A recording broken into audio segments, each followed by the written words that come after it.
Ang bilis ng kabog ng dibdib ko habang pinipili ang bestida para sa aming anniversary dinner. 5 taon na kaming kasal ni Marco at bawat taon, mas lalo lang lumalalim ang pagmamahal ko sa kanya. Nilingon ko ang litrato naming dalawa sa bedside table. Magkayakap, nakangiti, na para bang wala nang hihigit pa sa kasiyahang nararamdaman namin.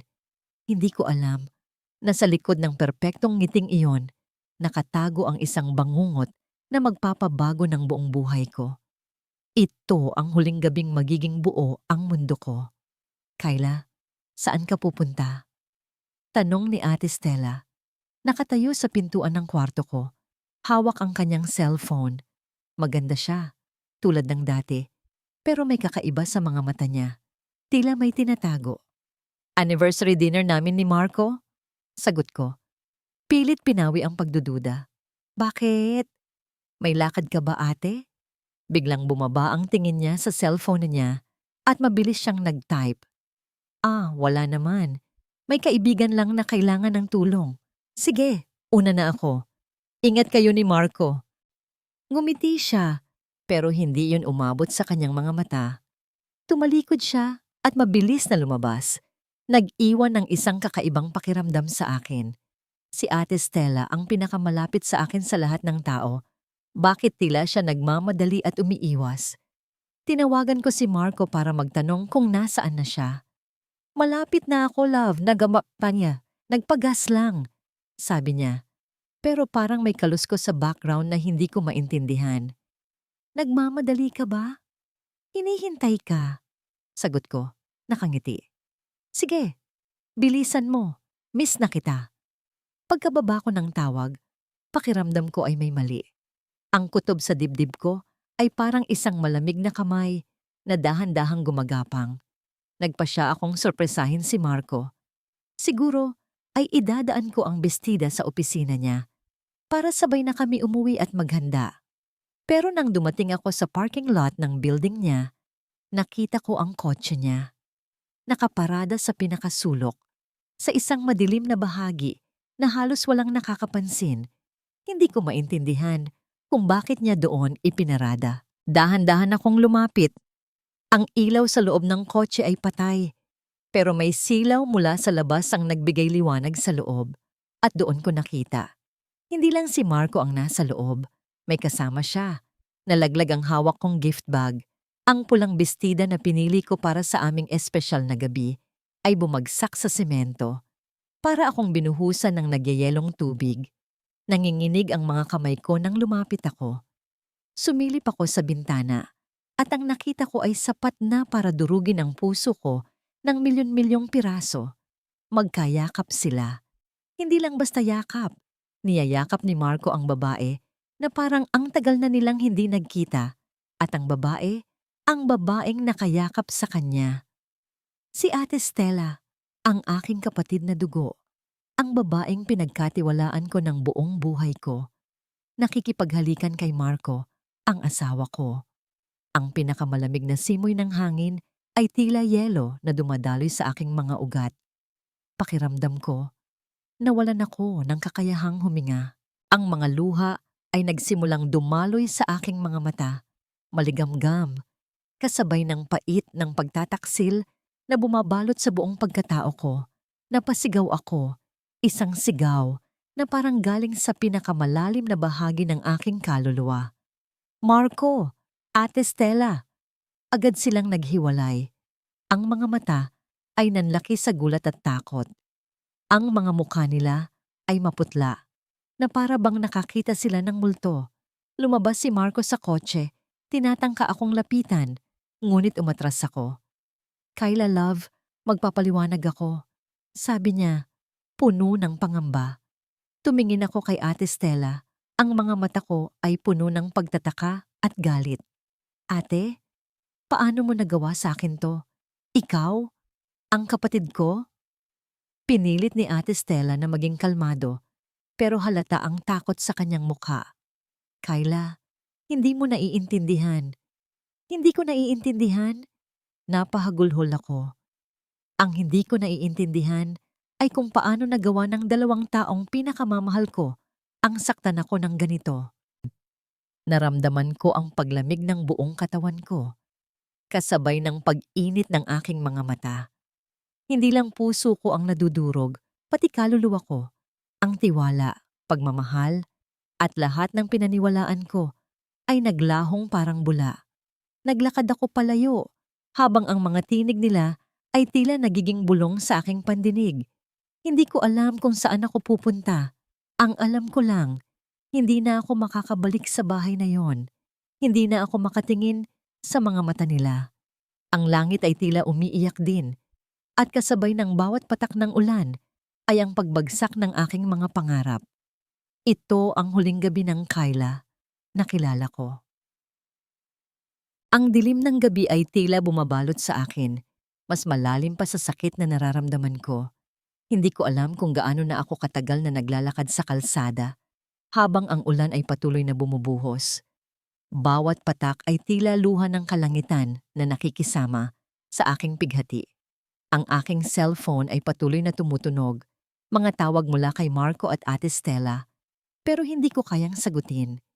Hindi ko kayang marinig ang boses nila. Ang bawat ring ay tila isang matalim na kutsilyo na sumasaksak sa aking puso. Naalala ko si Annalyn, ang matalik kong kaibigan.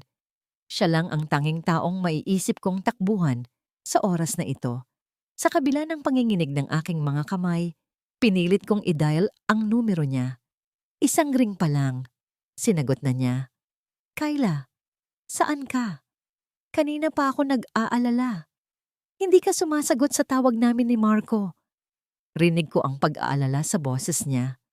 Annalyn, iyon lang ang nasabi ko at muli akong napahagulhol. Pwede ba akong pumunta sa iyo? Wala na akong ibang mapupuntahan. Hindi siya nagtanong ng kahit ano pa. Oo, Kyla, halika, agad-agad. Nang makarating ako sa apartment ni Annalyn, agad niya akong niyakap ng mahigpit. Walang tanong, walang kondisyon. Hinayaan niya lang akong umiyak hanggang sa maubos ang aking luha, hanggang sa maubos ang lakas ko. Binigyan niya ako ng may init na kape at kumot.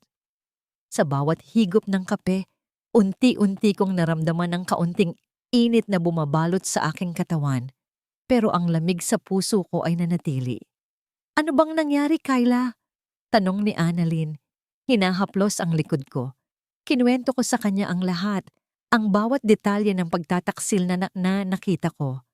Nagulat siya, nagalit, at sa huli ay naiyak din para sa akin. Hindi ko maintindihan. Si Ate Stella? Bakit? Hindi ko rin alam, Annalyn. Akala ko, masaya kami. Akala ko, totoo ang lahat. Sabi ko, habang muli akong sinasaktan ng mga alaala. Kinabukasan, nagsimulang dumating ang mga tawag at mensahe mula sa aking mga magulang at iba pang kamag-anak. Gusto nilang magpaliwanag ako. Gusto nilang ayusin ang sitwasyon. Kyla, anak, mag-usap kayo ni Marco. Baka naman may dahilan siya. Sabi ni Mama sa telepono. Ang boses ay puno ng pag-aalala at pagpilit. Isipin mo ang pamilya, Kyla. Hindi dapat ito lumaki. Pamilya? Ma, sino ang nag-isip sa pamilya nang gawin nila to sa akin? Napasigaw ako. Pamilya pa ba ang tawag doon kung ang sarili mong kapatid ang sumisira sa'yo? Pilit kong pinipigilan ang galit. Ang mga salita nila ay tila nagpapabigat sa akin. Ang gusto lang nila ay ayusin ang problema para hindi masira ang imahe ng pamilya. Walang nagtanong kung ano ang nararamdaman ko. Walang nagtanong kung paano ako magpapatuloy. Kailangan mong magpatawad, Kyla, sabi ni Papa. Kalmado ngunit matigas ang boses. Ang pagpapatawad ang susi sa kapayapaan. Mag-usap kayo ng ate mo. Magpatawad? Paano ako magpapatawad sa isang bagay na sumira sa buong pagkatao ko pa? Tanong ko, habang unti-unting lumalakas ang aking loob. Hindi ako ang may kasalanan dito at hindi ako magpapatawad para lang sa kapayapaan na sinasabi ninyo. Sa mga sandaling iyon, naramdaman ko ang isang kakaibang lakas na unti-unting bumabangon mula sa kaibuturan ng aking puso. Sapat na ang pagiging biktima. Sapat na ang pagdurusa. Kailangan kong kumilos. Kailangan kong lumayo. Habang naghahanap ako ng trabaho online, isang ad ang pumukaw sa aking pansin. Opportunity for OFWs in Canada. Canada. Malayo. Ibang kultura. Ibang buhay. Iyon ang kailangan ko. Isang lugar kung saan walang makakakilala sa akin. Walang makakapagpaalala sa bangungot na ito. Agad kong pinunan ng application. Sa loob ng ilang araw, sinunog ko ang lahat ng litrato ni Marco at Ate Stella. Pinunit ko ang wedding album. Ibinigay ko ang lahat ng gamit na binili ni Marco sa akin. Bawat paggalaw ay isang pagputol ng kadena sa nakaraan. Nag-apply ako ng visa, nag-ayos ng mga papeles. Buo ang desisyon ko. Nang dumating ang araw ng pag-alis, si Annalyn lang ang naghatid sa akin sa airport. Tahimik lang kaming naglakad. Sigurado ka na ba, Kyla? Tanong ni Annalyn. Malungkot ang boses. Ngumiti ako. Isang pilit na ngiti. Mas sigurado pa ako kaysa dati, Annalyn. Kailangan kong gawin to para sa sarili ko. Niyakap ko siya ng mahigpit. Salamat sa lahat, Annalyn. Hindi ko to kakayanin kung wala ka. Mag-iingat ka doon. Tatawag ka, ha? Tumango ako. Ang mga mata ko ay lumuluha. Pero sa pagkakataong ito, hindi ito luha ng pighati. Luha ito ng pag-asa. Luha ito ng paglaya. Pagpasok ko sa departure area, nilingon ko ang huling pagkakataon sa Pilipinas. Ang lupain kung saan ako isinilang, kung saan ako umibig, at kung saan ako nasaktan ng labis. Ngunit sa aking puso, alam kong ito na ang simula ng bagong Kyla. Ang Kyla na matapang. Ang Kyla na maghahanap ng sariling halaga. Nang makaupo ako sa eroplano, ipinikit ko ang aking mga mata. Ang bawat ingay ng makina ay tila naghahatid sa akin palayo sa nakaraan.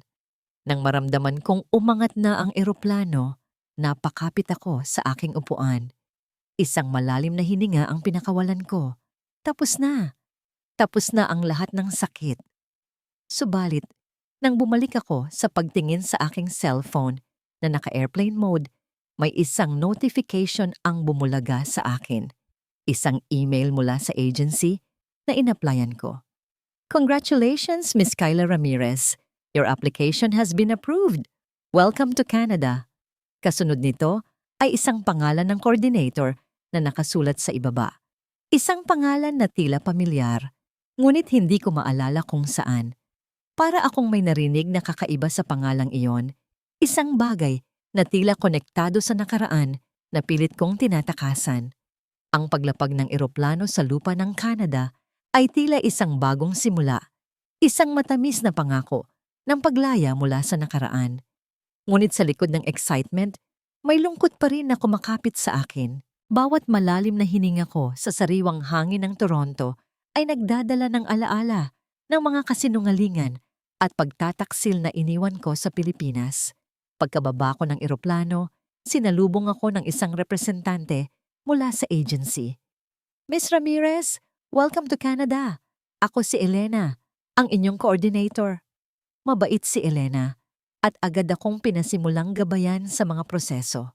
Habang naglalakad kami patungo sa sasakyan, pilit kong inaalala ang pangalan ng coordinator na nakita ko sa email. Hindi siya si Elena. Sino kaya iyon? Masyado akong abala sa bagong kapaligiran para pagtuunan pa ng pansin. Ang apartment na ibinigay ng agency ay maliit, ngunit malinis. Sa unang gabi ko, hindi ako makatulog. Ang lamig ng klima ay tila sumasalamin sa lamig na nararamdaman ko sa loob.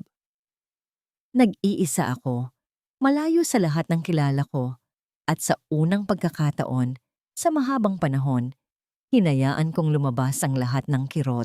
Umiyak ako hanggang sa maubos ang aking luha. Hanggang sa maramdaman kong unti-unting lumalaya ang aking kaluluwa mula sa bigat ng nakaraan. Kinabukasan, mas masigla na ako.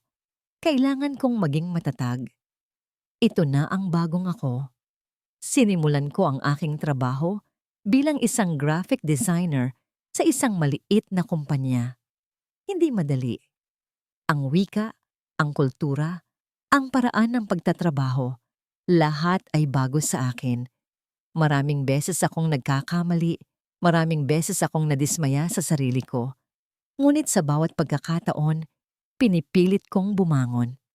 Ito ang kaisa-isang paraan para patunayan sa sarili ko na may halaga ako, na kaya kong magtagumpay kahit mag-isa. Ang mga kasamahan ko ay mababait naman. Nagkaroon ako ng ilang kaibigan, kapwa Pilipino at iba't ibang lahi. Sa kanila, unti-unti akong nakakahanap ng ginhawa.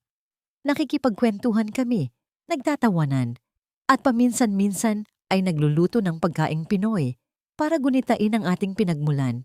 Sa mga sandaling iyon, nakakalimutan ko sandali ang aking mga sugat. Isang araw, habang nasa cafeteria ako ng trabaho, may narinig akong nag-uusap sa Tagalog. Uy, balita ko may bagong Filipino daw sa kabilang department. Sabi ng isang kasamahan kong Pinoy. Oo nga raw. Mukhang seryoso, pero gwapo. Sagot ng isa pa. Kinikilig pa. Hindi ko na lang pinansin. Marami kaming Pilipino rito. Abot-abot ang aking pag-iisip sa darating na deadline para sa bagong project. Maya-maya, nagpa siya akong maglakad-lakad sa parke malapit sa aming opisina para mag-isip. Karga ko ang aking laptop at mga sketchpad. Umupo ako sa isang bench sa ilalim ng isang malaking puno at nagsimulang mag-sketch ng mga disenyo. Ang sining ang naging therapy ko, ang naging takbuhan ko sa tuwing nararamdaman ko ang kalungkutan. Habang abala ako sa pagguhit, may isang anino ang bumagsak sa aking sketchpad. Napaangat ako ng tingin. Isang matangkad na lalaki, may matangos na ilong at malalim na mga mata. Nagpakita ng pagka-discomfort ang kanyang mga mata na parang may dala rin siyang mabigat. Ang kanyang tikas ay pamilyar, ngunit hindi ko matandaan kung saan ko siya nakita. Miss, I think you dropped something, sabi niya. May bahid ng accent sa Tagalog, sabay abot ng panyo ko na nahulog sa lupa. Salamat, sabi ko. Kinuha ang panyo. Tumingin ako sa kanya at sa isang iglap, parang huminto ang oras, ang mga mata niya, ang tindig niya, ang pangalan na tila pamilyar, ngunit nakalimutan ko sa sobrang gulo ng aking isip. Kyla? Bigla niyang tanong. Tila gulat din. Ang boses niya ay malalim at ang kanyang mga mata ay nanlaki. Nang marinig ko ang pangalan ko mula sa bibig niya, tila nagising ang isang natutulog na bahagi ng aking nakaraan. Paano mo ako nakilala? Tanong ko, kinakabahan. Ngumiti siya ng pilit, isang nanangiti na hindi umabot sa kanyang mga mata. Ako si Gio, si Giovanni. Hindi mo ba ako natatandaan? Pinsan ako ni Marco. Para akong binagsakan ng langit at lupa. Si Gio. Ang emotional na pangalan na nakita ko sa email ng agency. Ang emotional na pangalan na nagbigay ng kakaibang pakiramdam. Ang pangalan na konektado sa bangungot ko. Ang dugo ko ay tila nanlamig. Sa dami ng tao sa mundo, sa dami ng lugar sa Canada, bakit siya? Bakit sa lahat ng tao, ang pinsan pa ng aking ex-husband ang nakatagpo ko rito? Ang taong konektado sa kasinungalingan, sa pagtataksil. Gio, iyon lang ang nasabi ko habang ang mga alaala ng sakit ay unti-unting bumabalik. Ang mukha ni Marco, ang mukha ni Ate Stella, ang mga halik na nagdulot ng pagdurusa. Nakita ko sa mga mata ni Gio ang pagkalito at isang bakas ng sakit na hindi ko maintindihan. Tila may dinadala rin siyang bigat na halos katulad ng sa akin. Hindi ko mawari kung ito ay isang masamang biro ng tadhana o isang pangalawang pagkakataon para sa isang bagay na hindi ko pa maintindihan. Ang pagkabigla ko nang makita si Kyla ay hindi ko maipaliwanag. Ilang taon na rin simula nang huli kaming magkita sa kasal niya kay Marco. Isang masayang okasyon na ngayon ay tila isang malaking kasinungalingan. Sa lahat ng lugar sa mundo, bakit dito pa sa Toronto at sa mga mata niya, nakita ko ang parehong sakit na matagal ko nang dinadala. Hindi ako nagkakamali. Alam kong hindi maganda ang nangyari. Kyla, ulit ko, habang pinipilit basahin ang kanyang mga reaksyon. Ang dating masiglang Kyla ay tila napalitan ng isang babaeng may malalim na sugat sa kaluluwa. Gio, anong ginagawa mo rito? Tanong ni Indong niya. Ang boses ay mahina, na para bang takot siyang marinig ang sagot. Dito na ako nagtatrabaho. Paliwanag ko. Matagal na rin. Ikaw? Nagtatrabaho ka rin ba rito? Tumango siya. Oo, designer ako sa isang kumpanya. May bakas ng pagod sa kanyang boses. May awkward silence na bumalot sa amin. Alam kong pareho kaming may gustong itanong, pero walang gustong mauna. Ang pagkakaibigan namin noon ay simple lang, dahil sa pagiging pinsan ko ni Marco. Ngayon, ang koneksyon naming iyon ay tila isang sumpa. Pwede ba tayong mag-usap, Kyla? Gusto kong malaman kung bakit ka nandito. Tanong ko, diretsahan. Nakita ko ang pag-aalinlangan sa kanyang mga mata, pero sa huli, tumango siya. Nagpunta kami sa isang tahimik na coffee shop. Ang amoy ng kape ay tila nagpapagaan sa mabigat na atmosphere. Umupo kami sa isang sulok, malayo sa ingay ng tao. Ako ang unang magkukwento, sabi ko, nang walang pag-aalinlangan. Alam kong kailangan niyang marinig ito mula sa akin. Umalis ako sa Pilipinas dahil kay Ate Stella. Nanlaki ang mga mata ni Kyla. Kay Ate Stella? Tumango ako. Nagkaroon kami ng relasyon, mahigit 1 taon. Akala ko siya na. Akala ko, seryoso siya sa akin. Naramdaman ko ang kirot sa dibdib ko habang inaalala ang mga panahong iyon. Pero nalaman ko may iba na pala siya. Isang mayamang negosyante. Ginagamit niya lang ako. Natahimik si Kyla. Ang kanyang mga mata ay tila nagbabasa sa bawat salita ko. Naghahanap ng katotohanan. Pero, paano nangyari yun? Sabi niya, di ba? Maraming sinabi si Ate Stella, Kyla, pero marami ring kasinungalingan. Putol ko sa kanya, pilit na pinipigilan ng galit.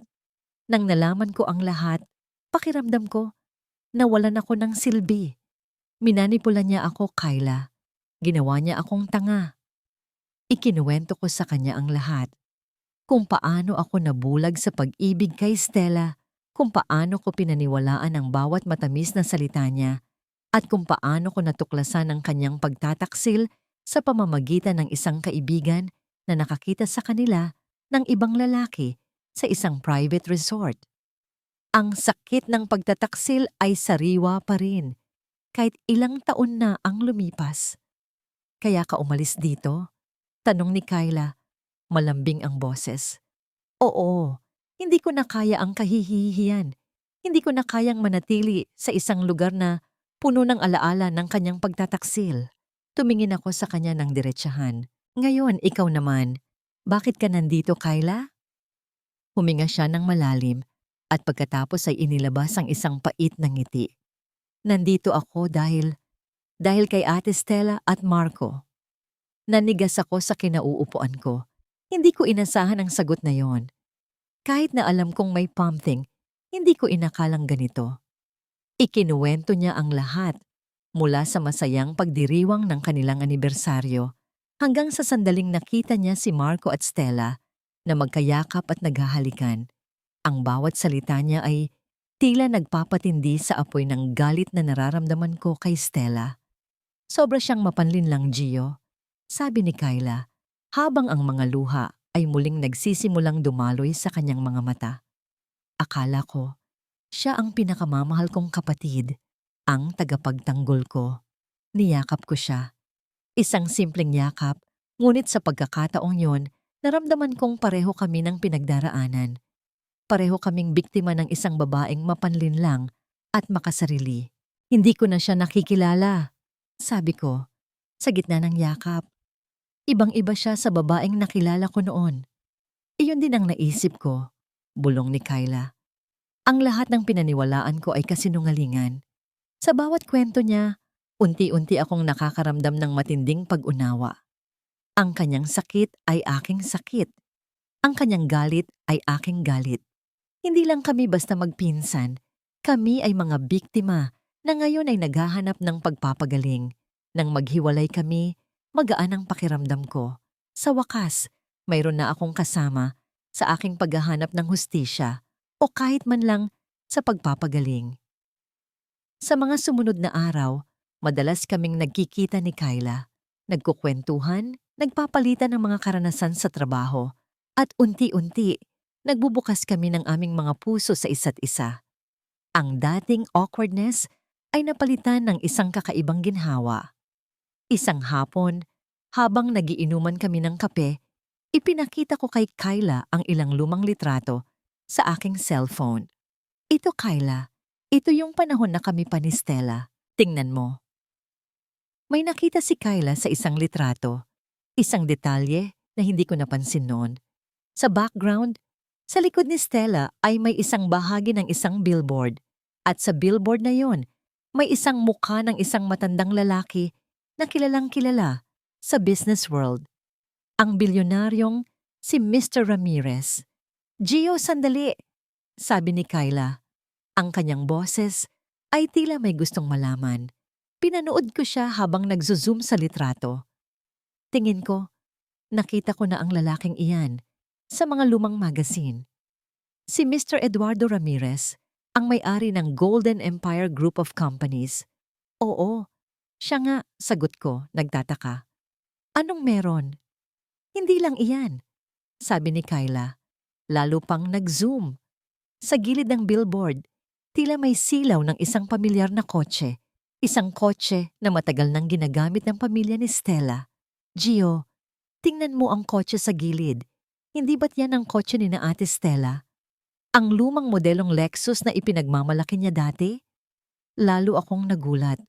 Oo, yan nga. Pero bakit?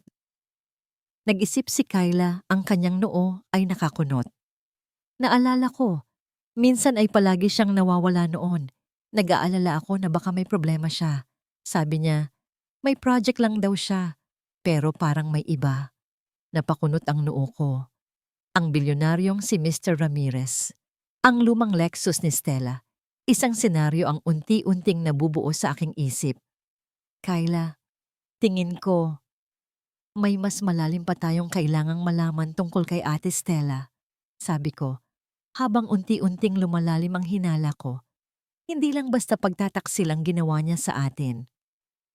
Tasya mo, ang pagtuklas sa litrato at ang koneksyon kay Mr. Eduardo Ramirez ay tila isang malakas na sampal sa akin. Hindi lang basta pagtataksi lang nangyari, may mas malalim pa. Ang hinala ay unti-unting lumalaki sa aking dibdib kasama ng galit at pagkabigo. Ibig mong sabihin, may relasyon din si Ate Stella kay Mr. Ramirez? Tanong ko kay Gio na tila hindi makapaniwala. Ang ideya ay napakalayo sa Stella na kilala ko. Ang Ate Stella na tila inosente at mahiyain.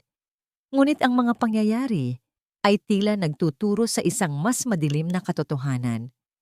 Hindi ko lang alam, Kyla, pero ang billboard ang kotse ni Ate Stella. Masyadong nagtutugma, sagot ni Gio. Halata rin ang pagkalito sa kanyang mukha. Pero bakit niya gagawin yon? At bakit niya ako niloko? Nag-isip ako. Naalala ko ang mga biglaang yaman ni Ate Stella noon. Ang mga bagong damit, ang mamahaling cellphone, ang mga regalo na galing daw sa mga kaibigan niya. Hindi ko pinansin noon dahil pinagkatiwalaan ko siya. Ngayon, ang bawat detalye ay tila isang piraso ng puzzle na unti-unting nabubuo. Naalala ko, sabi ko, ilang beses siyang nawawala noon. Sabi niya, may project lang daw siya sa school o kaya may overnight sa kaibigan. Pero may pagkakataong sumasagot siya sa telepono ng pabulong at bigla siyang magbabay kapag nakikita ako. Ganon din sa akin, sabi ni Gio, nanlaki ang mga mata. Minsan ay hindi siya sumasagot. Kapag tinatanong ko kung nasaan siya, ang sabi niya, nagpapahinga lang o kaya ay ayaw niyang istorbohin ko siya. Sa mga sumunod na araw, ang aming mga pag-uusap ni Gio ay hindi na lang tungkol sa paghahanap ng pagpapagaling. Ito ay naging paghahanap ng katotohanan.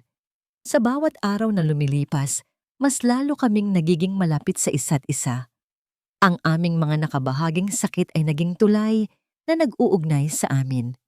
Ang mga tawa at ngiti ay unti-unting bumabalik sa aming mga mukha, kasama ng kaba at pag-asa. Isang gabi, habang naglalakad kami sa snow-covered park, ang lamig ng hangin ay tila nagpapabilis sa tibok ng puso ko. Hinawakan ni Gio ang kamay ko. Ang init ng kanyang palad ay tila nagbibigay ng ginhawa sa akin.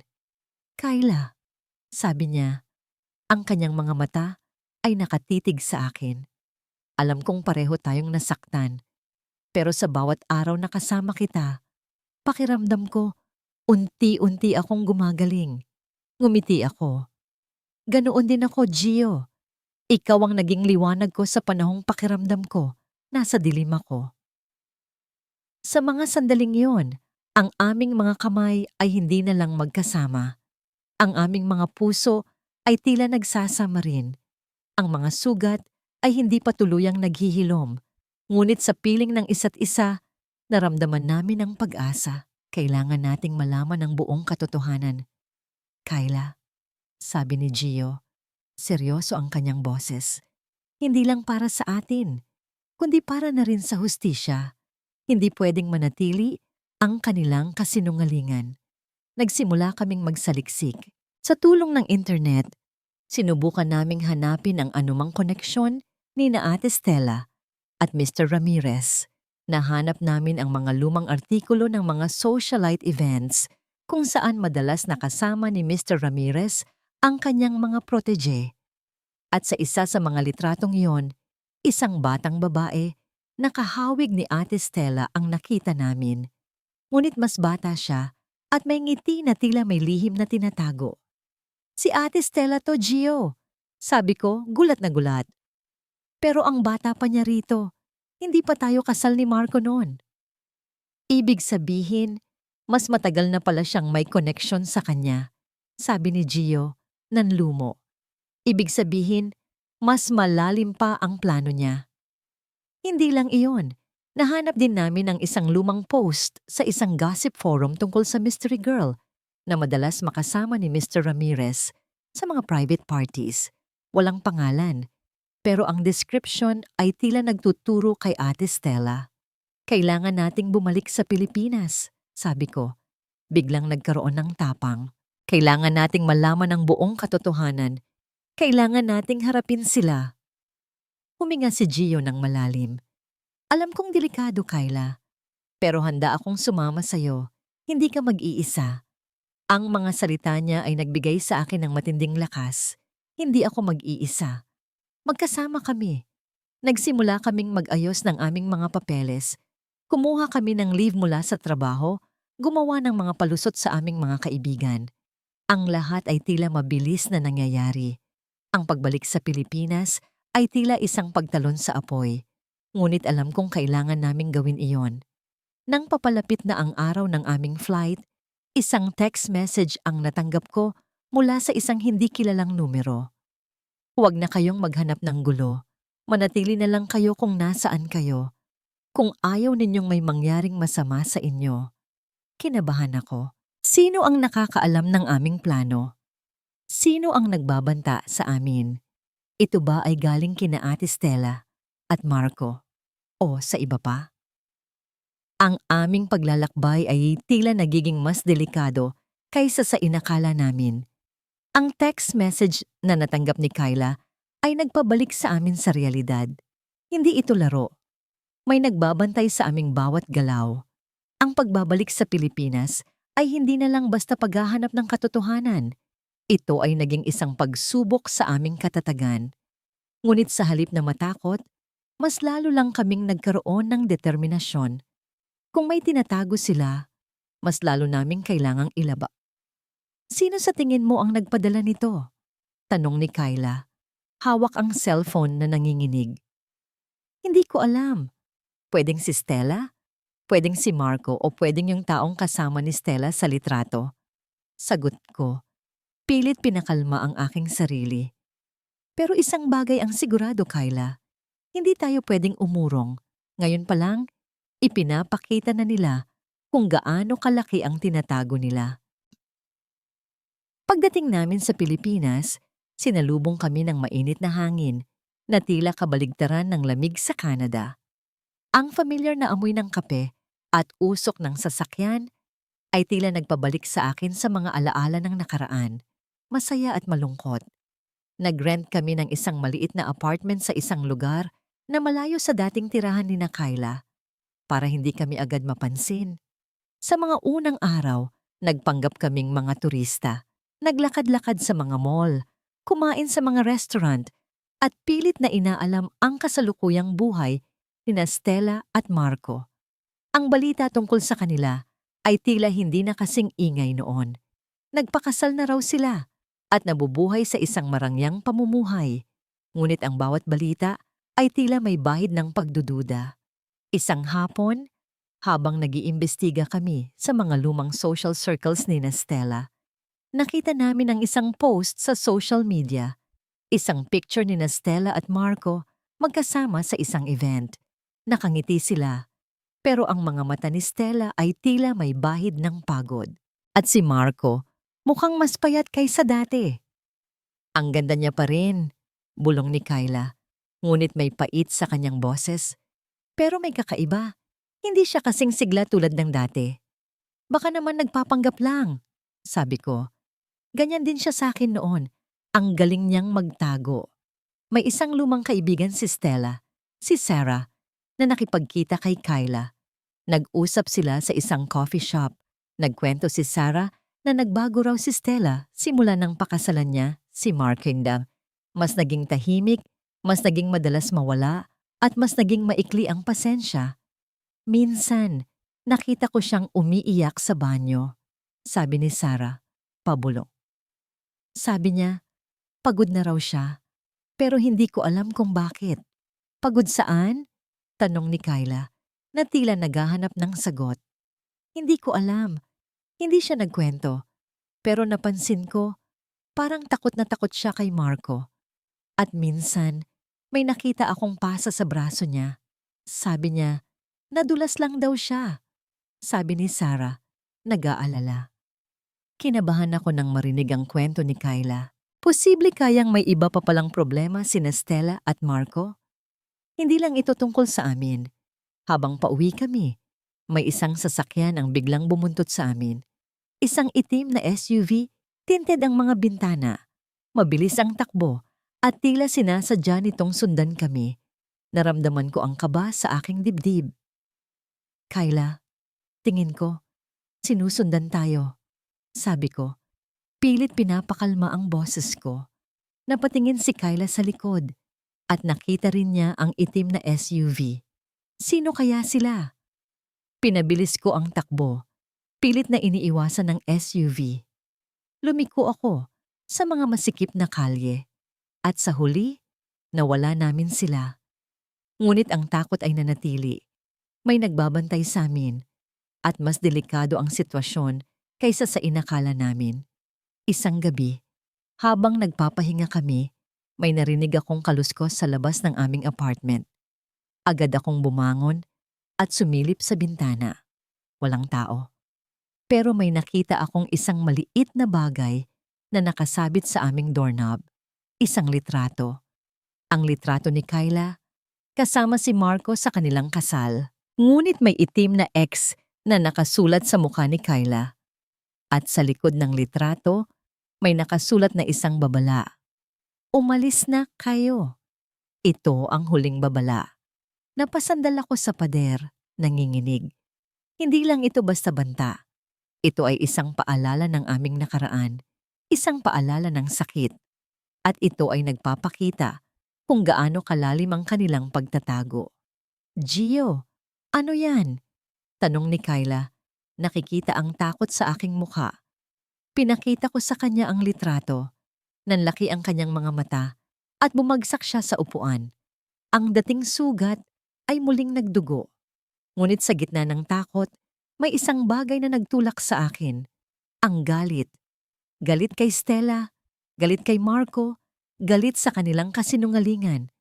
Hindi na ito tungkol sa aming sakit. Ito ay tungkol sa hustisya. Hindi tayo aalis, Kyla. Sabi ko, matigas ang boses. Hindi tayo susuko. Kailangan nating ilabas ang lahat ng katotohanan. Kinabukasan, habang naglalakad kami sa isang abalang pamilihan, may narinig kaming isang malakas na pagtatalo. Tila boses yon ni Stella at Marco. Nagkubli kami sa likod ng isang tindahan at pinakinggan ang kanilang usapan. Hindi na ako makatiis, Stella. Ang laki na ng utang natin. Paano na tayo? Sigaw ni Marco, puno ng pagkabahala. Huwag kang mag-alala, Marco. May plano ako. Hayaan mo lang ako. Sagot ni Stella, pero ang boses niya ay puno ng desperasyon. Kailangan lang nating tanggalin ang problema. Tanggalin? Sino? Sino na naman ang tatanggalin mo, Stella? Tanong ni Marco. Lalo pang nagpanik. Hindi namin marinig ang susunod nilang sinabi. Ngunit ang mga salita ni Stella, tanggalin ang problema, ay tila isang malamig na kamay na kumapit sa aking puso.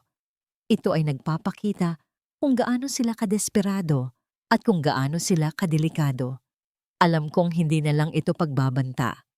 Ito ay isang seryosong panganib. Ang mga salitang tanggalin ang problema ay tila umaalingaw-ngaw sa aking isip. Sino ang tinutukoy ni Stella? Kami ba ni Gio? O may iba pa siyang balak na mas malalim? Ang takot ay unti-unting napalitan ng isang matinding determinasyon. Kailangan naming malaman ang buong katotohanan bago pa mahuli ang lahat. Kailangan nating mag-ingat, Kyla, sabi ni Gio, habang naglalakad kami pabalik sa aming apartment. Mas delikado sila kaysa sa inakala natin. Pero hindi tayo pwedeng umurong, Gio. Hindi na pwede. Sagot ko, matigas ang boses. Para sa ating dalawa, para sa lahat ng nasaktan nila. Sa mga sumunod na araw, mas naging maingat kami sa aming mga galaw. Gumamit kami ng disguise, nagpalit ng ruta, at palagi kaming nagbabantay.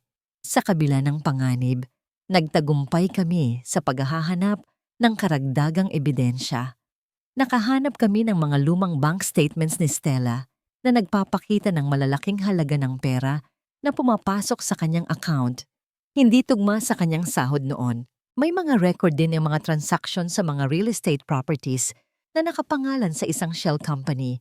Ngunit ang address ng shell company ay parehong address ng isa sa mga business venture ni Mr. Eduardo Ramirez. Kyla, tingnan mo to, sabi ni Gio. Hawak ang isang lumang litrato mula sa isang tabloid. Si Mr. Ramirez, kasama si Stella. Pero mas bata siya. At ang caption, The Billionaire and His Young Protege. Ang litrato ay malabo, ngunit malinaw pa rin ang mukha ni Stella. Ang kanyang nangiti ay hindi ngiti ng isang inosenteng protege. Ito ay ang ngiti ng isang babaeng may matinding ambisyon at may tinatago. Hindi ko akalain na ganito siya kagaling magtago. Bulong ko, nanlumo. Ang bawat pagtuklas ay tila nagdaragdag sa bigat ng aking puso.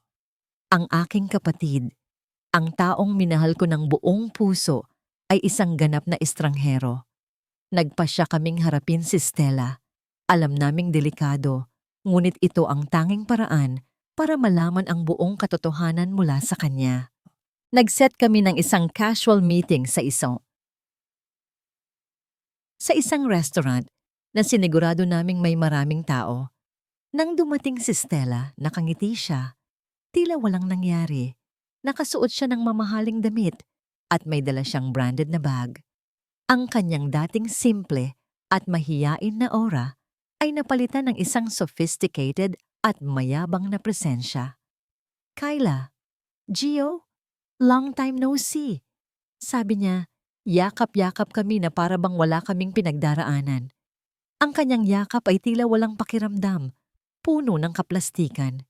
Stella, sabi ni Kyla, pilit na pinipigilan ng galit. Kailangan nating mag-usap. Alam na namin ang lahat. Natawa si Stella. Ang lahat? Anong lahat? Na nagkasama na kayo ni Gio sa Canada? O na nagkaroon ako ng bagong buhay? Kinuha ni Gio ang mga printout ng ebidensya at inilapag sa mesa. Ang mga bank statements, ang mga artikulo, ang mga litrato. Ang ngiti ni Stella ay unti-unting naglaho. Ang kanyang mga mata ay nanlaki sa gulat. At sa huli ay napalitan ng galit. Paano ninyo nalaman yan? Tanong niya, galit na galit. Madaling malaman ang katotohanan kung hahanapin mo, ate. Sabi ko, matigas ang boses. Hindi lang si Marco ang niloko mo, pati si Gio, pati ako. Ilang taon mo kaming ginawang tanga, ate. Tumayo si Stella. Ang kanyang mga mata ay nagliliyab sa galit. Tanga? Oo, tanga kayo. Lahat kayo. Ang tatanga ninyo para hindi malaman na ako ang mas magaling. Sa mga sandaling iyon, lumabas ang tunay na kulay ni Stella. Wala na ang maskara ng inosente at mahiyain na kapatid. Ngayon, ang nakikita ko ay isang babaeng puno ng pagkainggit, ambisyon, at kasinungalingan. Simula't simula pa, Kyla, inggit na inggit ako sa'yo. Sigaw niya. Ikaw ang palaging bida. Ikaw ang maganda. Ikaw ang matalino. Lahat ng gusto ko na ibibigay sa'yo. Pati si Marco. Gusto ko na siya bago ka pa niya makilala. Para akong binagsakan ng langit at lupa. Sa bawat salita niya, ang sakit ay mas matindi pa kaysa sa inaasahan ko. Hindi lang basta pagtataksil ang ginawa niya. Ito ay isang pagwasak sa buong pagkatao ko. Ang pera ni Mr. Ramirez? Oo, ako ang gumamit ng utak ko para makuha yon. Ako ang nagplano ng lahat. At si Marco? Bobo siya. Ginawa ko lang siyang tau-tauhan para makuha ang gusto ko. Sabi ni Stella. Tumatawa ng malakas, isang tawa na tila tawa ng demonyo. At ikaw, Gio, ikaw ang pinakamadaling lokohin. Ang sarap mong paglaruan. Naramdaman ko ang init ng luha sa aking mga mata. Ngunit hindi ko hinayaang bumagsak. Hindi ako iiyak sa harap niya. Hindi na ako ang dating Kyla na mahina. Pero bakit, ate? Bakit kailangan mong gawin to sa akin? Tanong ko. Ang boses ay nanginginig sa galit. Kasi gusto ko. Kasi deserve ko. Deserve kong maging masaya. Deserve kong maging mayaman. Sigaw niya. At ngayon, hindi ako papayag na sirain ninyo ang lahat. Bigla siyang kumuha ng isang baso ng tubig at ibinuhos sa mukha ko. Sumunod ang isang malakas na sampal na paatras ako, gulat sa kanyang biglaang atake. Kyla! Sigaw ni Gio at agad siyang lumapit sa akin. Pumagit na sa aming dalawa. Wala kayong alam. Wala kayong karapatang mangialam sa buhay ko. Sigaw ni Stella habang sinusubukan niyang itulak si Gio. Sa gitna ng kaguluhan, isang plato ng mainit na kape ang nasa mesa. Sa isang biglaang galaw, kinuha ni Stella ang plato at itinapon sa direksyon ni Kyla. Agad akong hinila ni Gio at ang mainit na kape ay bumagsak sa balikat niya. Gio! Sigaw ko, nag-aalala. Okay lang ako, Kyla, sabi niya. Hawak ang braso niya na namumula. Nanggigil ako kay Stella. Ang kanyang galit ay tila walang hangganan. Ang kanyang mukha ay puno ng puot. Hindi ninyo ako mapipigilan. Hindi ninyo masisira ang lahat ng pinaghirapan ko. Sigaw ni Stella, habang ang mga mata niya ay nagliliyab sa galit na para bang handa siyang gawin ang lahat para lang makamit ang kanyang gusto. Nakita ko ang isang kakaibang kinang sa kanyang mga mata, isang kinang na tila nagbabalak ng isang mas masamang bagay. Ang init ng kape na tumama sa aking balikat ay hindi kasing sakit ng galit na naramdaman ko nang makita ko ang mukha ni Stella. Ang kanyang puot ay tila walang hangganan. Niyakap ko si Kyla nang mahigpit. Pinoprotektahan siya mula sa kanyang sariling kapatid. Umalis na tayo rito, Kyla. Bulong ko habang hinila ko siya palabas ng restaurant. Sa labas, ang hangin ay tila bumabalot sa amin ng isang kakaibang tensyon. Ang mainit na kape sa aking balikat ay tila nagpapahiwatig ng init ng aming laban. "Okay ka lang ba, Gio?" Tanong ni Kyla, puno ng pag-aalala. Hinawakan niya ang aking braso. "Okay lang ako, Kyla. Mas mahalaga ka," sagot ko. Ngayon, alam na natin ang buong katotohanan. Hindi na natin pwedeng hayaan na makalusot pa siya. Agad kaming nagpunta sa isang ospital para ipatingin ang aking balikat. Hindi naman malala ang paso, ngunit ang sakit ay nanatili. Hindi lang sa katawan ko, kundi pati na rin sa puso ko. Ang pagtataksil ni Stella ay mas malalim pa kaysa sa inakala namin. Habang nagpapahinga ako sa apartment, dumating ang isang tawag. Si Annalyn, ang kaibigan ni Kyla. "Kyla, may balita ako," sabi niya, puno ng pagkabahala. Naglabas ng statement sina Stella at Marco. Sabi nila, niloloko mo raw sila na ikaw daw ang may planong sirain sila. Nanlaki ang mga mata namin ni Kyla. "Ano?" "Oo," sabi nila, ikaw daw ang dahilan kung bakit sila nagkahiwalay ni Marco noon at ngayon, gusto mo silang sirain para makaganti. Ginagamit mo raw si Gio para sa plano mo, sabi ni Annalyn, galit na galit. Para kaming binagsakan ng langit at lupa. Hindi lang sila nagtatago, kundi binabaliktad pa nila ang sitwasyon. Sila ang naging biktima, kami ang naging kontrabida. Hindi yan totoo, sigaw ni Kyla. Kasalanan nila yan. Alam ko, Kyla, pero kumalat na ang balita. Maraming tao ang naniniwala sa kanila, sabi ni Annalyn. Kailangan ninyong gumawa ng paraan. Kailangan ninyong ipagtanggol ang sarili ninyo. Nagsimulang tumunog ang aking cellphone. Mga tawag mula sa mga lumang kaibigan, mula sa mga kamag-anak, mga mensahe na puno ng pagdududa, ng paghusga. Ang aming reputasyon ay unti-unting nasisira. Gio, ano ang gagawin natin? Tanong ni Kyla, puno ng takot. Sinira nila tayo. Hindi natin hahayaan yan, Kyla. Sabi ko, matigas ang boses. May ebidensya tayo. Ilalabas natin ang lahat. Ngunit hindi naging madali. Ang impluensya ni Stella at Marco, lalo na sa tulong ng mga koneksyon ni Mr. Ramirez, ay napakalakas. Ang bawat ebidensya na hawak namin ay tila nawawalan ng bisa. May mga abogado na sumusuporta sa kanila. May mga media outlet na kumakampi sa kanila. Isang araw, habang naglalakad kami sa isang abalang kalsada, may dumating na 2 pulis. Kyla Ramirez, Giovanni Ramirez, sumama kayo sa amin. Sabi ng isang pulis, seryoso ang kanyang mukha. May reklamo laban sa inyo. Nanlaki ang mga mata namin ni Kyla. Reklamo? Ano? Panggugulo. Paninirang puri, sabi ng pulis. Kailangan ninyong sumama sa amin para magbigay ng pahayag. Naramdaman ko ang kaba sa aking dibdib. Ito na ang huling laban. Ang laban para sa aming reputasyon, para sa aming hustisya. Dinala kami sa presinto. Tinanong kami. Sinuri ang aming mga cellphone at inimbestigahan ang aming mga background. Ang mga salita ni Stella at Marco ay tila mas matimbang kaysa sa aming mga depensa. Hindi namin yan ginawa, sigaw ni Kyla habang pilit na ipinapaliwanag ang sitwasyon. May ebidensya kami na nagsasabing, kayo ang may kagagawan, sabi ng isang pulis. Kalmado ngunit matigas ang boses. May mga witness din na nakakita sa inyo na nanggugulo. Alam kong ginagawa nila ang lahat para sirain kami. Ginagamit nila ang kanilang impluensya para baliktarin ang katotohanan. Pakiramdam ko, nawawalan na kami ng pag-asa. Nang gabing iyon, pinayagan kaming makauwi. Ngunit may kondisyon. Hindi kami pwedeng lumapit kina Stella at Marco. At kailangan naming mag-report sa presinto sa bawat linggo. Ang aming mga pangalan ay tila nasira na sa mata ng publiko.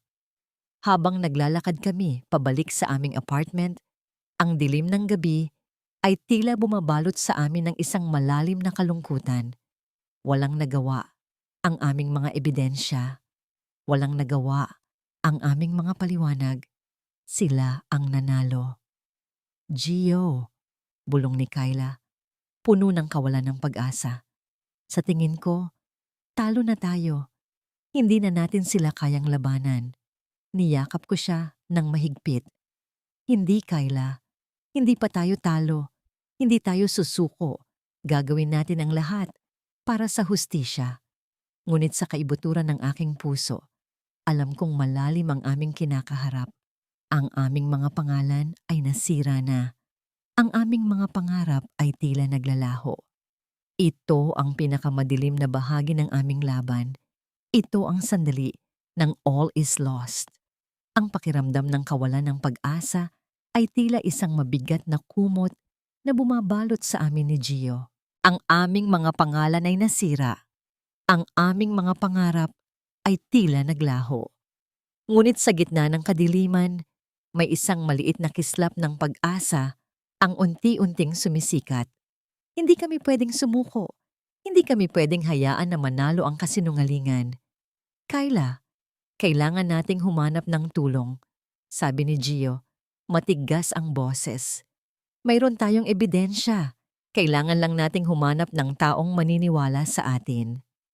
Naalala ko si Attorney Reyes, isang matanda at respetadong abogado na matagal ng kaibigan ng aming pamilya. Hindi ko alam kung maniniwala siya sa akin, lalo na at nasira na ang aming reputasyon. Ngunit siya ang tanging taong naiisip kong pwedeng lumaban para sa amin. Si Attorney Reyes, bulong ko. Matalik siyang kaibigan ng pamilya. Baka sakali. Nagpunta kami sa opisina ni Attorney Reyes. Mahirap siyang kausapin sa umpisa. Kilala niya si Stella at alam niya ang bersyon ng kwento ni Stella at Marco. Ngunit sa bawat salita namin, sa bawat ebidensya na ipinakita namin, unti-unting nagbago ang kanyang tingin. Ito ay malaking kaso, Kyla. Sabi ni Attorney Reyes, seryoso ang kanyang mukha. Malakas ang kalaban ninyo.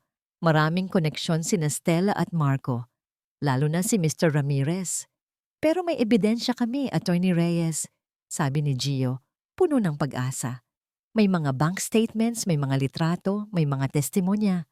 Pagkatapos ng mahabang pag-uusap, pumayag si Attorney Reyes na tulungan kami. Hindi ko hahayaan na manalo ang kasinungalingan. Sabi niya, lalaban tayo para sa katotohanan. Nagsimulang kumilos si Attorney Reyes. Sinuri niya ang bawat detalye, bawat ebidensya. Kinausap niya ang mga taong posibleng makatulong sa amin, kasama na si Annalyn, na nagbigay ng kanyang testimonya tungkol sa mga pagbabago kay Stella. Ang pinakamalaking pagbabago ay dumating mula sa isang hindi inaasahang pinagmulan. Isang gabi, habang nag-aayos ako ng mga lumang gamit, nakita ko ang isang lumang diary. Diary ito ng lola ko, na matagal nang pumanaw. Hindi ko na ito nabasa simula nang mamatay siya. Habang binabasa ko ang diary, isang pahina ang pumukaw sa aking pansin. Nagsusulat ang lola ko tungkol sa isang masamang binhi sa aming pamilya. Isang bata na maraming tinatago, mainggitin, at gustong makuha ang lahat.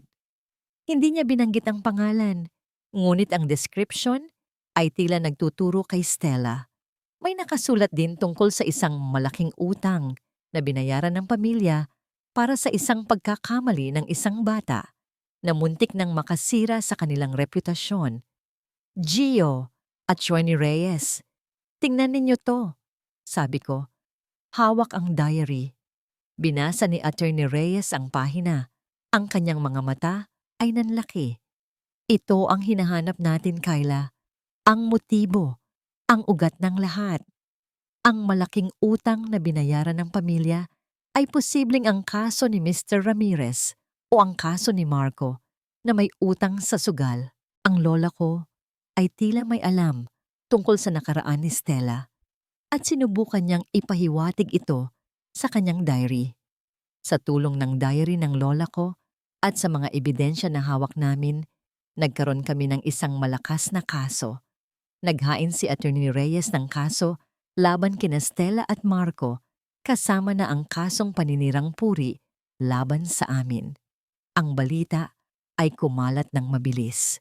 Ang dating mga biktima ay naging mga salarin at kami ang naging mga biktima na ngayon ay naghahanap ng hustisya.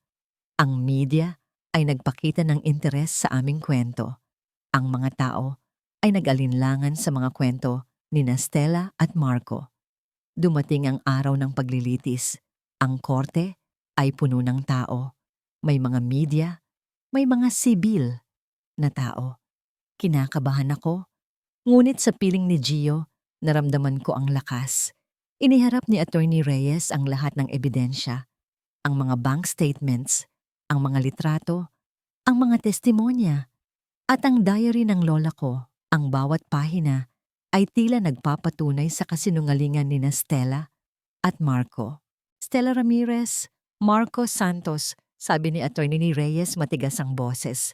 Mayroon kayong lahat ng pagkakataon na aminin ang inyong mga kasalanan. Ngunit pinili ninyong magsinungaling, manira ng reputasyon, at gumawa ng mga masasamang bagay. Ngayon, kailangan ninyong harapin ang inyong mga ginawa. Ang mukha ni Stella ay maputla, puno ng galit at takot. Si Marco naman ay tila nawalan ng pag-asa. Nakayuko ang kanyang ulo. Nang magsalita ako, ang boses ko ay matatag. Hindi ko po hiniling ang lahat ng ito. Hindi ko po hiniling na masira ang aking pamilya. Ang tanging hiling ko lang po ay ang katotohanan at hustisya. Bigla, may isang matandang babae ang tumayo sa likod ng korte. Siya si Aling Nena, ang dating kapitbahay namin, na matagal nang may alam sa mga kalokohan ni Stella. Ako po, may sasabihin ako. Sigaw niya. Nakita ko po si Stella, ilang beses po. Kasama niya po si Mr. Ramirez. At nakita ko rin po si Marco na nagbibigay ng pera kay Stella. Hindi po ako magsisinungaling. Ang testimonya ni Aling Nena ay parang isang bomba na sumabog sa korte. Ang mga tao ay nagulat. Ang mga mata ni Stella at Marco ay nanlaki sa gulat. Sa huli, hindi na sila nakapagsalita. Ang lahat ng ebidensya, ang lahat ng testimonya ay nagtuturo sa kanila. Ang hustisya ay unti-unting sumisikat. Nang ilabas ang desisyon ng korte, nahatulan sina Stella at Marco sa mga kasong paninirang puri, fraud at iba pa. Hindi lang sila nakulong, kundi kinailangan din nilang bayaran ang mga pinsalang idinulot nila sa amin. Niyakap ko si Gio ng mahigpit. Ito ang tagumpay namin. Ang tagumpay ng katotohanan. Paglabas namin ng korte, sinalubong kami ng mga reporters. Ang mga flash ng kamera ay tila nagpapahiwatig ng aming bagong simula. Ngunit sa gitna ng kaguluhan, may isang sobre ang ibinigay sa akin ng isang hindi kilalang lalaki. Galing kay Marco, sabi niya. Sabi niya, basahin mo raw. Kinabahan ako. Ano pa kaya ang lihim na tinatago ni Marco? Ano pa kaya ang nais niyang sabihin? Nanginginig ang mga kamay ko habang hawak ang sobre. Bakit ngayon pa? Matapos ang lahat ng pinagdaanan namin, ano pa ang sasabihin ni Marco? Tumalikod ako sa mga reporters at kasama si Gio. Naghahanap kami ng isang tahimik na sulok. Ang tibok ng puso ko ay mabilis, na para bang may isang malaking lihim na malapit ng mabunyag. Pinuksan ko ang sobre. Nasa loob ang isang sulat na sulat kamay ni Marco. Kayla, kung nababasa mo ito, siguro ay tapos na ang lahat. Siguro ay nakulong na kami ni Stella. Wala akong karapatang magsabi ng kahit ano pagkatapos ng lahat ng ginawa ko sa'yo. Alam kong galit ka at may karapatan ka sa galit na yan. Pero may kailangan kang malaman, Kayla. Hindi lang si Stella ang nagmanipula sa akin. May mas malalim pa. At ito ang dahilan kung bakit hindi ako makalaban. Kahit na alam kong mali ang lahat. May isang madilim na sikreto ang pamilya ko, Kayla. Matagal na. Noong kabataan ko, nagkaroon ako ng isang malaking pagkakamali. May nasangkot ako sa isang aksidente at may namatay. Wala akong sinabi sa kahit sino, ni sa magulang ko. Akala ko, mawawala na lang iyon. Pero nalaman ni Stella. Natuklasan ni Stella ang lahat. Ginawa niya itong panakot sa akin. Sabi niya, kung hindi ko siya susundin, ilalabas niya ang sikreto ko. Sirain niya ang buong pamilya ko. dahil doon, napilitan akong sumunod sa lahat ng gusto niya. Ang panlilin lang sa'yo, ang pagsira sa sayo, lahat ng yon ay para hindi mabunyag ang aking nakaraan. Takot ako, Kyla. Takot akong mawala ang lahat. Pero hindi lang yon. May isa pang sikreto si Stella na mas malaki pa. Ang dahilan kung bakit niya sinira si Gio, ang pinsan ko, ay dahil may connection siya sa tatay ni Gio. Si Stella at ang tatay ni Gio, si Tito Fred, nagkaroon sila ng relasyon noon. Lihim. Nang nalaman ni Stella na malapit na kayong magkaibigan ni Gio at nang makita niyang lumalalim ang relasyon ninyo, nagalit siya. Natakot siya na baka malaman ni Gio ang totoo. Kaya sinira niya si Gio. Kaya niya ginawa ang lahat ng yon. Hindi lang para sa pera, Kyla, kundi para matakpan ang kanyang nakaraan, ang koneksyon niya kay Tito Fred. Alam kong hindi mo ako mapapatawad at naiintindihan ko, pero sana malaman mo na hindi ko sinasadya ang lahat ng ginawa ko. Nagkamali ako. At ngayon, handa akong harapin ang aking mga kasalanan. Sana ay maging masaya ka, Kyla. Deserve mo ang lahat ng saya. Marco, nalaglag ang sulat mula sa aking mga kamay. Ang mga salita ay tila naghuhukay ng isang mas malalim na butas sa aking kaluluwa. Ang buong katotohanan ay mas komplikado, mas madilim kaysa sa inakala namin. Ano yan, Kyla? Tanong ni Gio. Hawak ang aking kamay. Naramdaman niya ang panginginig ko. Ibinigay ko sa kanya ang sulat. Binasa niya ito ng mabilis at sa bawat linya, nakita ko ang pagbabago sa kanyang mukha. Mula sa pagkabigla hanggang sa galit at sa huli ay ang pagkalito. Si Tito Fred, ang tatay ko? Bulong ni Gio, tila hindi makapaniwala.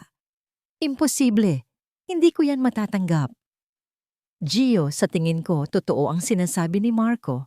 Sabi ko, habang pinipilit kong ayusin ang aking mga iniisip. Naalala mo ba ang lumang litrato na nakita natin? Ang litrato ni Stella na bata pa. Kasama si Mr. Ramirez. Kung may connection siya kay Tito Fred at kung ito ay lumang lihim, marami na siyang tinatago. Ang buong pamilya ni Stella ay tila nakatago sa isang malaking web ng kasinungalingan. Nagpunta kami sa bahay ni Tito Fred. Kailangan naming marinig ang katotohanan mula sa kanya. Pagdating namin, nakita namin si Tito Fred na nakaupo sa sala, nagbabasa ng dyaryo. Tito Fred, sabi ni Gio, matigas ang boses.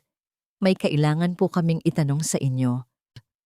Tumingin sa amin si Tito Fred at nakita ko ang pagkabahala sa kanyang mga mata. Tila may alam siya. Ibinigay ni Gio ang sulat ni Marco kay Tito Fred. Binasa niya ito ng dahan-dahan at sa bawat salita, tila unti-unting nawawala ang kulay sa kanyang mukha. Totoo ba to, Tito Fred? Tanong ni Gio, puno ng sakit. Totoo ba ang sinasabi ni Marco? Huminga ng malalim si Tito Fred. Ang kanyang mga mata ay lumuluha-buha. Oo, anak. Totoo ang lahat. Nagkaroon kami ng relasyon ni Stella noon. Matagal na. Bago pa kayo magkakilala. Para akong binagsakan ng langit at lupa. Ang lahat ng lihim ay unti-unting nabubunyag. Ang sakit na naramdaman ko ay hindi lang para sa akin, kundi pati na rin para kay Gio. Ang kanyang ama, ang kanyang tiyuhin, ang kanyang kapatid. Lahat ay may koneksyon sa pagtataksil na ito. Bakit Tito Fred? Bakit mo ginawa to? Tanong ni Gio, puno ng sakit at galit. At bakit mo itinago sa akin? Natakot ako, anak. Natakot ako na baka masira ang pamilya natin. Paliwanag ni Tito Fred habang umiiyak. Si Stella, ginamit niya ako. Ginamit niya ang koneksyon namin para sa sarili niyang ambisyon. Ang lahat ng puzzle ay unti-unting nabuo. Ang dahilan kung bakit inggit na inggit si Stella sa akin. Ang dahilan kung bakit niya sinira si Gio. Ang dahilan kung bakit niya ginamit si Marco. Lahat ng yon ay konektado sa kanyang sariling madilim na nakaraan at ambisyon. Nang araw na yon, hinarap ni Marco ang korte at inamin ang lahat ng kanyang kasalanan, kasama na ang kanyang nakaraan at ang pagmamanipula ni Stella. Dahil dito, mas lalo pang lumala ang kaso ni Stella. Si Stella, sa loob ng kulungan, ay tila nabaliw. Hindi niya matanggap ang lahat ng nangyari.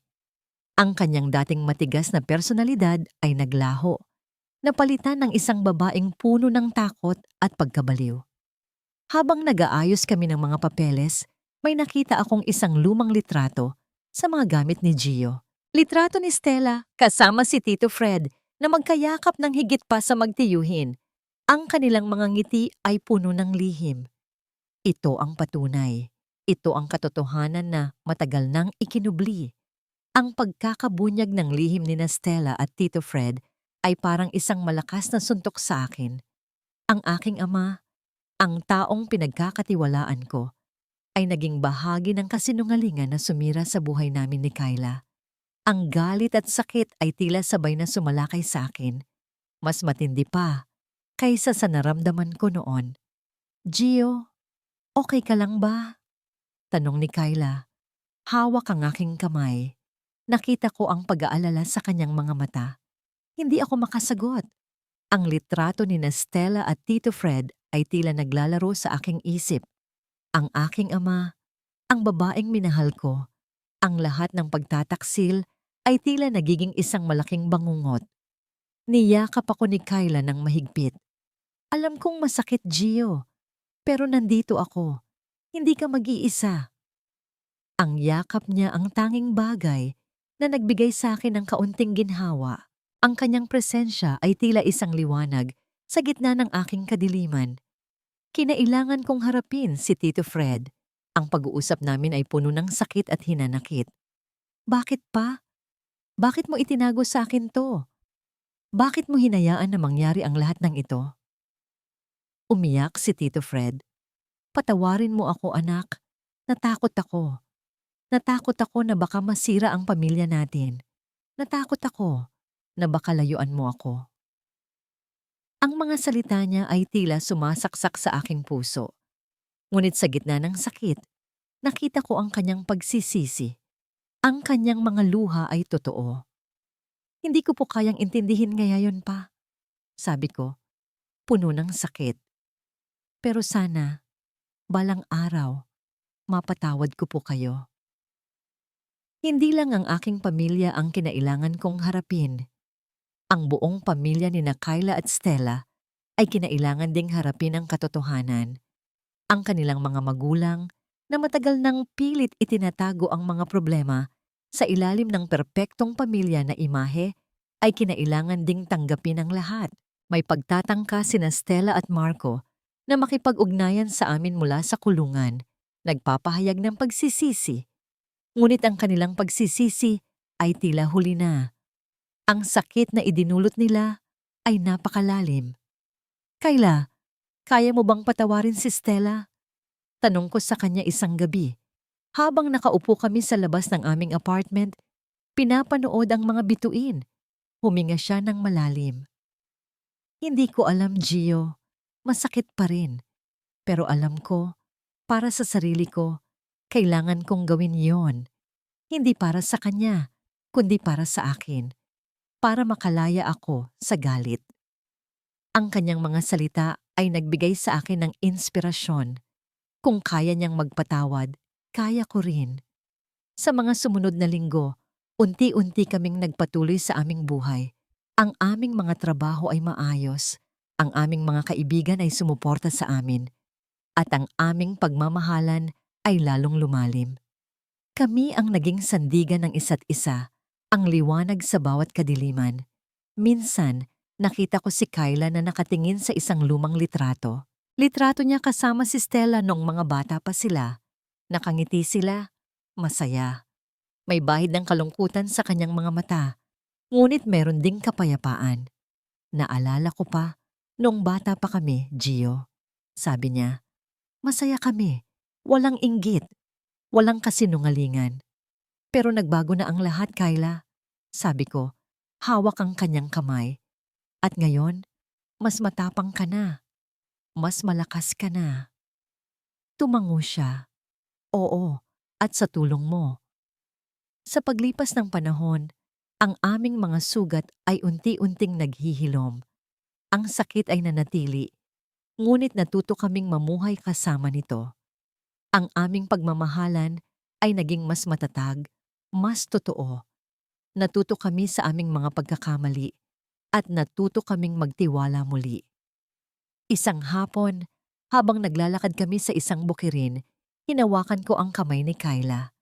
Ang sikat ng araw ay tila bumabalot sa amin ng isang mainit na yakap. Ang simoy ng hangin ay tila nagdadala ng kapayapaan. Kyla, sabi ko, tumitig sa kanyang mga mata. Gusto kong magsimula tayo ng isang bagong buhay. Isang buhay na walang kasinungalingan, walang pagtataksil. Isang buhay na puno ng pagmamahal, tiwala at respeto. Ngumiti siya. Isang ngingiti na kasing ganda ng sikat ng araw. Gusto ko rin yan, Gio. Luluhod ako at kinuha ko ang isang maliit na singsing mula sa aking bulsa. Kyla Ramirez, gusto kitang pakasalan. Gusto kitang maging asawa ko. Gusto kong makasama ka habang buhay. Papayag ka ba? Ang kanyang mga mata ay lumuluha, ngunit ito ay luha ng kaligayahan. Oo, Gio. Oo. Niyakap ko siya ng mahigpit. Ito ang simula ng aming bagong buhay. Isang buhay na puno ng pag-asa, pagmamahal, at pagpapatawad. Ang singsing sa aking daliri ay tila isang tanglaw. Nagpapaalala sa akin ng pangakong binuo namin ni Gio sa ilalim ng nagniningning na araw. Isang pangako ng isang bagong simula, ng pagmamahal na dumaan sa apoy ng pagsubok at lumabas na mas matatag. Ang puso ko ay puno ng kagalakan, isang pakiramdam na matagal nang nawala sa akin. Hindi ko akalain, Gio, na makakahanap pa ako ng ganitong kaligayahan. Sabi ko sa kanya isang hapon habang nagpaplano kami para sa aming kasal. Ngumiti siya, ang kanyang mga mata ay puno ng pagmamahal. Ako rin, Kyla. Akala ko, habang buhay na akong magdadala ng puot.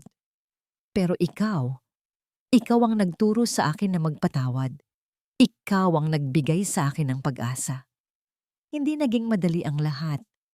Ang mga sugat ng nakaraan ay hindi basta-basta naghihilom.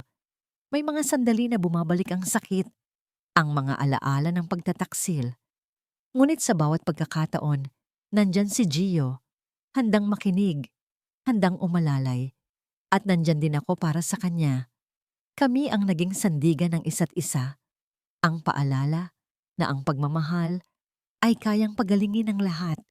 Nagpasya kami na magkaroon ng isang simple, ngunit makahulugang kasal. Isang kasal na puno ng pagmamahal at pag-asa, hindi ng pagpapakitang tao.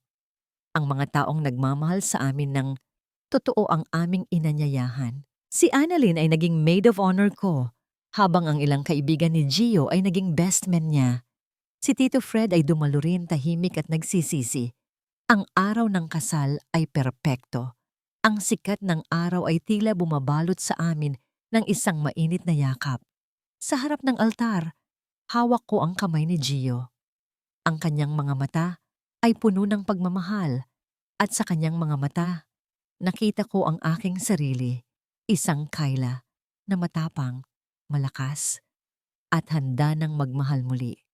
Kyla Ramirez, sabi ni Gio. Ang kanyang boses ay nanginginig sa emosyon. Ikaw ang naging liwanag ko sa pinakamadilim na bahagi ng buhay ko. Ikaw ang nagturo sa akin na magtiwala muli. Pangako ko, mamahalin kita habang buhay, poprotektahan kita, at gagawin kitang pinakamaligayang babae sa mundo. Hindi ko na napigilan ang aking mga luha. Gio Ramirez, ikaw ang aking himala. Ikaw ang aking pag-asa. Pangako ko, mamahalin kita ng walang hanggan. Magiging tapat ako sa iyo at magiging kasama mo sa bawat pagsubok at tagumpay. Naghalikan kami. Isang halik na puno ng pagmamahal, pag-asa at kapayapaan. Ito ang simula ng aming bagong kabanata. Ang aming buhay bilang mag-asawa ay puno ng pagmamahal. Nagtayo kami ng sarili naming kumpanya. Isang design firm na nagbibigay ng pagkakataon sa mga taong nangangailangan ng second chance. Pinatunayan namin na ang kasinungalingan ay hindi mananaig sa katotohanan.